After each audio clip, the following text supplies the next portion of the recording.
नमस्कार, मैं हूं आपके साथ मयंक। देखिए, करीब 20 से ज़्यादा मुस्लिम जो देश हैं, इस्लामिक कंट्रीज़ हैं, इनका ज़बरदस्त गुस्सा देखने को मिल रहा है नेतन्याहू को लेकर। नेतन्याहू का हाल ही में एक ऐसा बयान सामने आया है जिसको लेके पूरे मुस्लिम वर्ल्ड में ज़बरदस्त गुस्सा देखा जा रहा है और सबने जो है बड़ी तीखी प्रतिक्रिया दी है नेतन्याहू के इस बयान को लेकर। अब नेतन्याहू ने ऐसा क्या कह दिया जिसको लेकर ईरान समेत जितने मुस्लिम कंट्रीज़ हैं सब जो है वो नेतन्याहू पे भड़के हुए हैं। देखिए, हाल ही में नेतन्याहू जो है वो एक इंटरव्यू दे रहे थे, जैसा बताया जा रहा है। और इस इंटरव्यू के दौरान उन्होंने ग्रेटर इजराइल की एक परिभाषा बताई, डेफिनेशन बताई।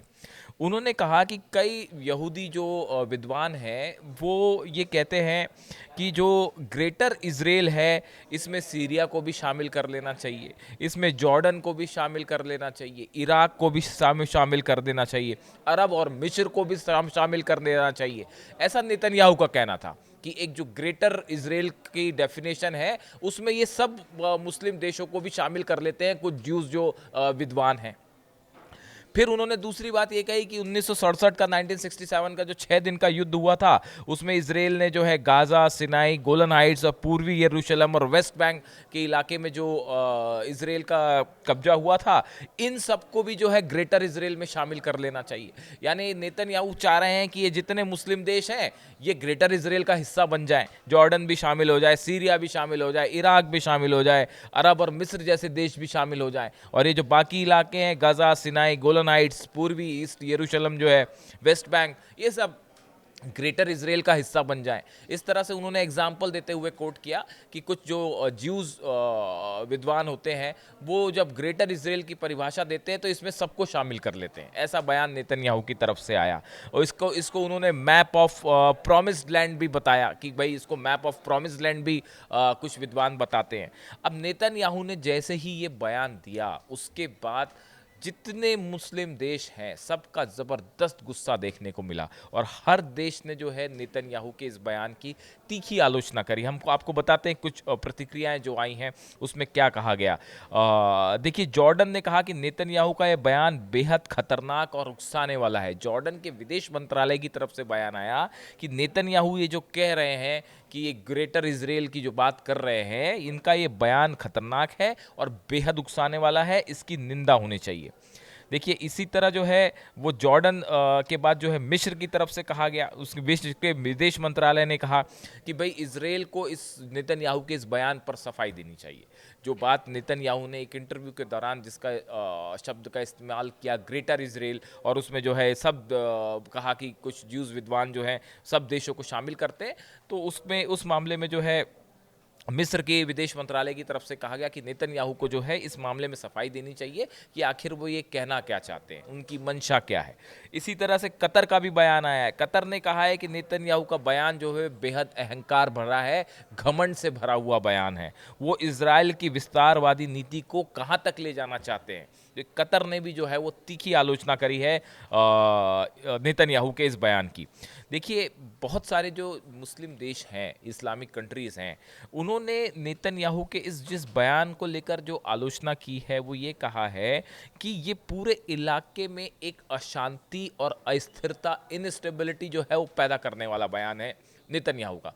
देखिए, अब हाल ही में गज़ा को लेकर जो प्रस्ताव पास किया इसराइल ने कि पूरे गज़ा में जो है वो इजरायली फोर्सेस अंदर घुस जाएंगी और पूरे फ़िलिस्तीनियों को वहाँ से हटा दिया जाएगा, इस तरह का प्रस्ताव पास हुआ और बताया जा रहा है कि जल्दी हो सकता है ये ऑपरेशन लॉन्च भी होए।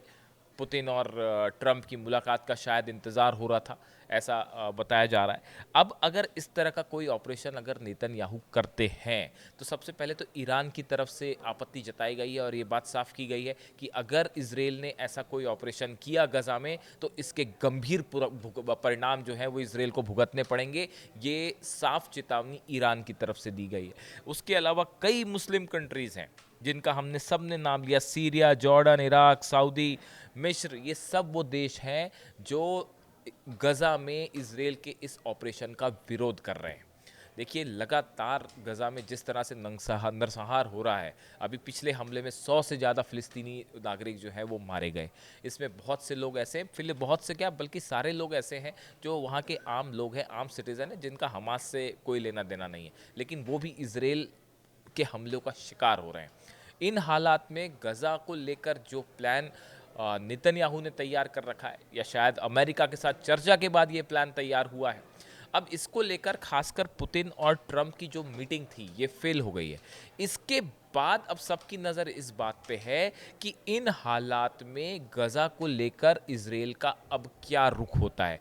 देखिए 20 से ज़्यादा बंधक अभी भी जिंदा बताए जाते हैं जो हमास के पास हैं।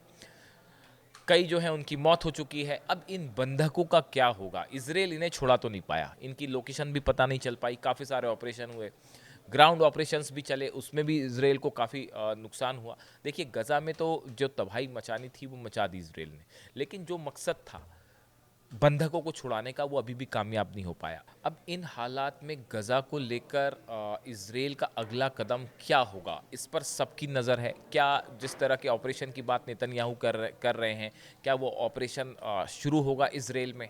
और इसको लेकर ईरान की तरफ से क्या प्रतिक्रिया होगी? लेबनान खासकर हिजबुल्लाह की तरफ से क्या प्रतिक्रिया देखने को मिलेगी और हुतीज़ की तरफ से क्या रिएक्शन आएगा?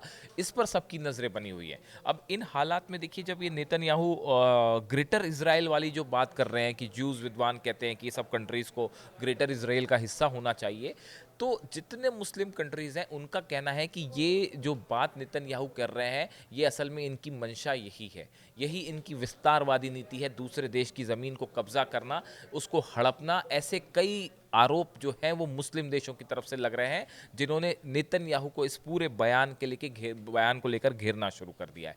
अब देखिए एक बड़ा गुस्सा जो है वो मुस्लिम कंट्रीज़ में दिखाई दे रहा है नेतन्याहू को लेकर। इन हालात में अगर नेतन्याहू किसी तरह का ग्राउंड ऑपरेशन बड़ा शुरू करते हैं गज़ा को लेकर, उसके बाद इन मुस्लिम कंट्रीज़ का क्या रुख होगा, गज़ा में हालात कैसे होंगे और ईरान का रिएक्शन क्या होगा, इस पर पूरी दुनिया की नज़रें, पूरे मिडिल ईस्ट की नज़रें टिकी हुई हैं। यहाँ से इजराइल का कोई भी बड़ा कदम जो है वो ये तय करेगा कि क्या एक बार फिर ईरान और इजराइल फ्लैश पॉइंट पर आमने सामने आ सकते हैं, क्या एक बड़ी जंग दोनों के बीच फिर शुरू हो जाएगी। इसको लेकर तरह तरह की स्पेकुलेशंस हैं। फिलहाल नेतन्याहू का ये जो बयान है ये मुस्लिम कंट्रीज़ के निशाने पर है, इसकी तीखी आलोचना हो रही है। अब इससे जुड़ी गज़ा से जुड़ी जो भी नया अपडेट होगा वो हम आप तक लाएंगे। Thank you so much.